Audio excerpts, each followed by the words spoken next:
Good morning friends, I am advocate Amit Kumar Gupta. अपने income tax के cases की सीरीज़ में आज जो मैं केस आप लोगों के सामने डिस्कस करने जा रहा हूँ उस केस का नाम है Magadh stock exchange association versus commissioner of income tax and another. ये केस 2 सितंबर 2020 को डिसाइड हुआ और ये केस 429 ITR पेज नंबर 75 पर रिपोर्ट हुआ। ये केस सेक्शन 43B पर है और असेसमेंट ईयर 2006-07 से रिलेटेड है। इस केस में असेसी ने कोई सिक्योरिटी ट्रांजैक्शन टैक्स अपनी बुक्स में पेबल जो है वो शो किया हुआ था, जिसको असेसिंग ऑफिसर साहब ने उसके इनकम में ऐड कर दिया। बाद में असेसी इस एडिशन के एंगेज जो है वो CIT अपील साहब के पास गया और CIT अपील साहब ने भी सेक्शन 43B का हवाला देते हुए इस एडिशन को बरकरार रखा, क्योंकि एसएससी ने ये सिक्योरिटी ट्रांजैक्शन टैक्स अपने रिटर्न फाइलिंग की डेट तक जमा नहीं किया था। इसलिए सिक्योरिटी ट्रांजैक्शन टैक्स की ये एडिशन एसएससी की रिटर्न ऑफ इनकम में की गई थी।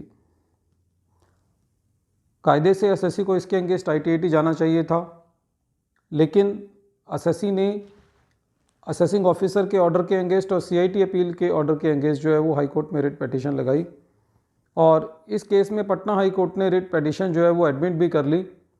नहीं तो जनरली ये देखा जाता है कि ऐसे केसेस में हाई कोर्ट ये कहती है कि आप प्रॉपर चैनल के थ्रू जाएं और पहले आपको जो है वो जो हराइकी है वो इस्तेमाल करनी है और फिर हमारे पास आना है। लेकिन इस केस में पटना हाई कोर्ट ने एसएससी की रिट पिटीशन जो है वो एडमिट कर ली थी। जब हाई कोर्ट ने इस रिट पिटीशन को देखा तो हाई कोर्ट ने ये सबसे पहले तो ये कहा कि सेक्शन 43B की जो कॉन्स्टिट्यूशनल वैलिडिटी को एसएससी ने चैलेंज किया था इस रिट पिटीशन के अंदर, ये पहले ही एक केस में सुप्रीम कोर्ट जो है वो सेक्शन 43B की कॉन्स्टिट्यूशनल वैलिडिटी को अपहेल्ड कर चुका है। केस का नाम है union of India versus excise industries limited 2020 और ये केस 425 ITR पेज नंबर 1 पे रिपोर्ट हुआ।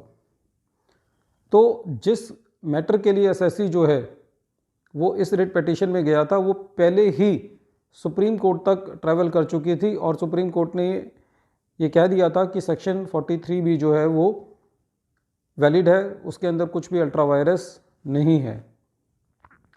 सेक्शन 43B जो है वो लाने का मकसद ये था कि एसएससी जो है वो अपनी बुक्स के अंदर कुछ आइटम्स को पेबल खड़ा करके उन खर्चों को काफ़ी सालों तक पे नहीं करते थे और उनकी डिडक्शन जो है वो अपनी असेसमेंट में क्लेम कर लेते थे। इसीलिए ये प्रोविज़न लाया गया कि कुछ खर्चे जैसे कि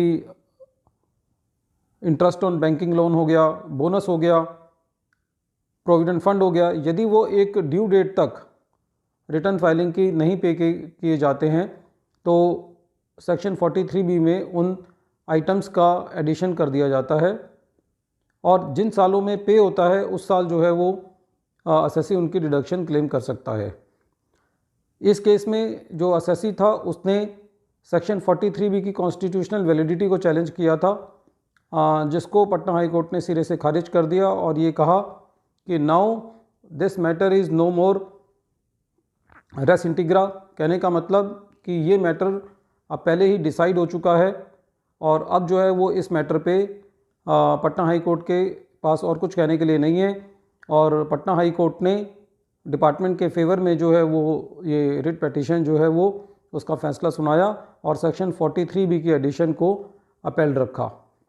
तो फ्रेंड्स, इस केस से हमें ये बात पता चलती है कि सेक्शन 43B की कॉन्स्टिट्यूशनल वैलिडिटी जो है वो सुप्रीम कोर्ट तक जाकर के टेस्ट हो चुकी है।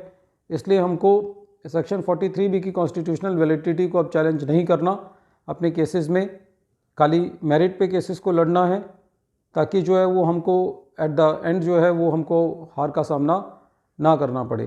तो इस केस से ये निकल के आया कि यदि एसएससी ने जो भी सेक्शन 43B के अंदर आइटम्स फॉल करते हैं उनका ड्यू डेट तक पेमेंट नहीं किया है तो उन खर्चों की जो एक्सपेंस एसएससी क्लेम नहीं कर सकता और खाली उन्हीं सालों में क्लेम कर सकता है जिस सालों में एसएससी ने उनकी पेमेंट की है। Once again, I am repeating the name of the case. The name of the case is Magad Stock Exchange Association versus Commissioner of Income Tax and another.